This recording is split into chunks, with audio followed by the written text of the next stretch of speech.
Good morning, students, and welcome to the class once again. Students, in my previous classes, I introduced you with the playwright Samuel Beckett, and I gave a brief introduction to his play Waiting for Godot that is there in our paper 6th. Students, Beckett's plays are concerned with expressing the difficulty of finding meaning in a world subject to change. Beckett uses Beckett's use of language probes the limitations of language both as a means of communication and as a vehicle for the expression of vital statements and an instrument of thought. Students, today we are going to analyze and discuss Act 1 of this drama entitled Waiting for Godot. We will be discussing some portion of this act today because this is a long act and we can't cover it in a single class.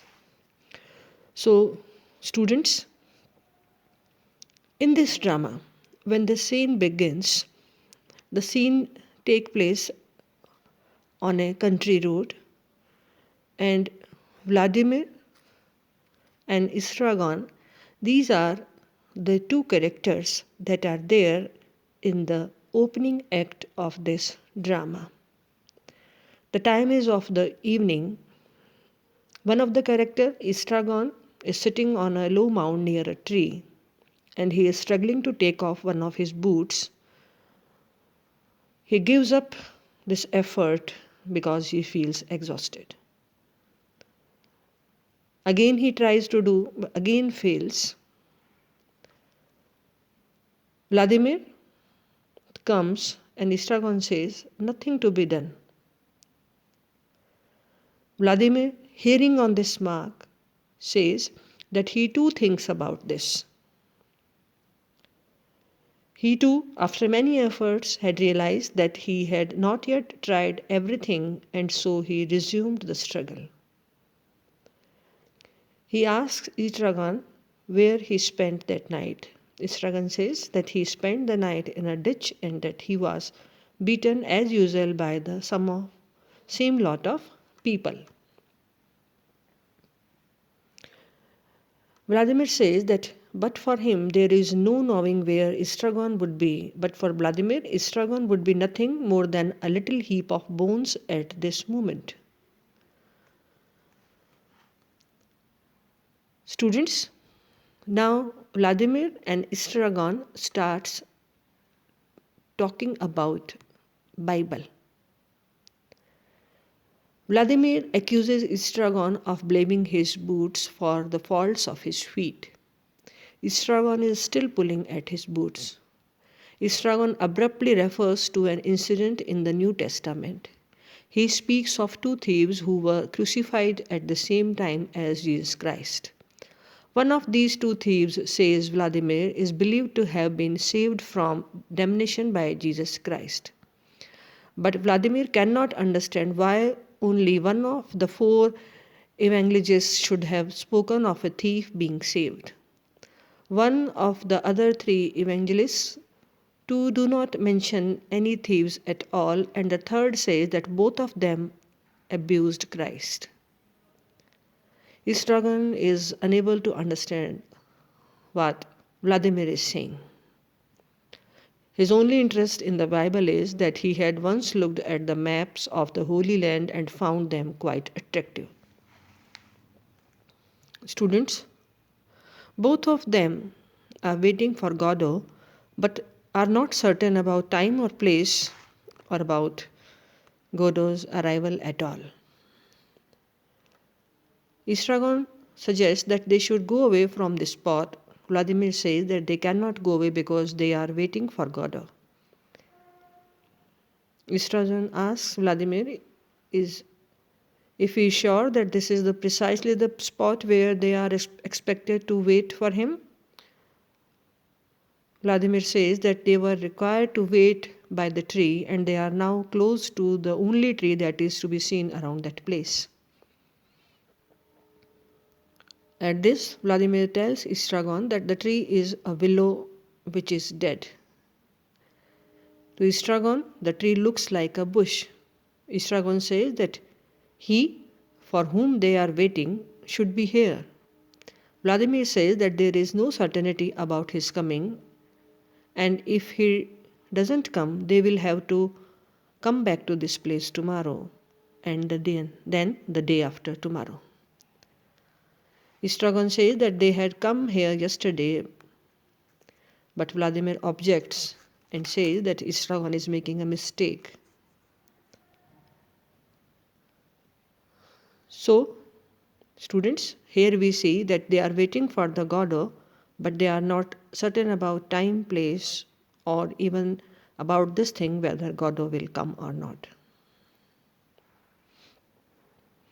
Students, the coming lines of this act shows that they have mutual resentment and affection towards each other at the same time.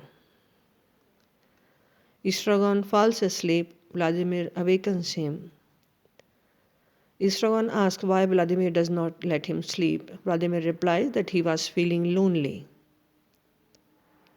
Istragon says that he had just seen a dream which he would like to tell to Vladimir, but Vladimir says that he would definitely not like to hear Istragon's nightmares. Istragon says that there were times when he thinks that the two of them should part company. Vladimir says that Istragon would hardly be able to look after himself alone. Istragon says that the separation might really prove to be too bad. He then asks Vladimir that does he know the story of the Englishman in the brothel. Vladimir is not interested in the story. Istragon asks if he is angry with him. He begs Vladimir's forgiveness and places his hand on Vladimir's shoulder. He tries to embrace Vladimir. Vladimir is stiff, but quickly he softens. Then they embrace each other. Now, students, something strange happens. Vladimir asks what they should do. Istragon replies that they should wait. Vladimir asks what they should do while waiting. Istragon replies that they can hang themselves. Vladimir asks if they should hang themselves from a branch of tree close by, adding that he cannot trust the branch which might break down under his weight.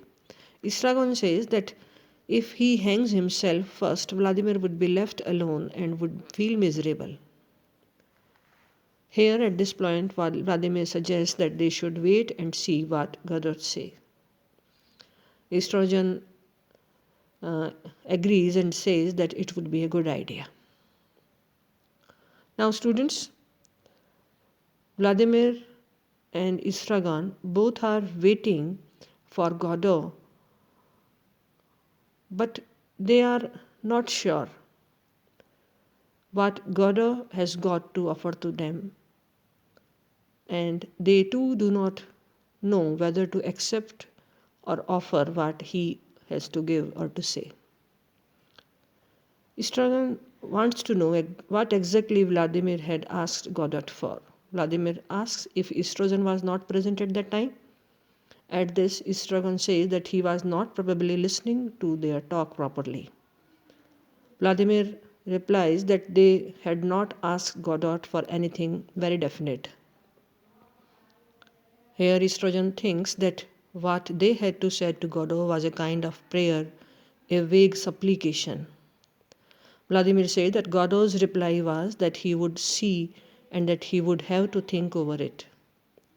Perhaps Godot wanted to consult his family, his friends, his agents, his correspondence, his books, his bank account before taking a decision.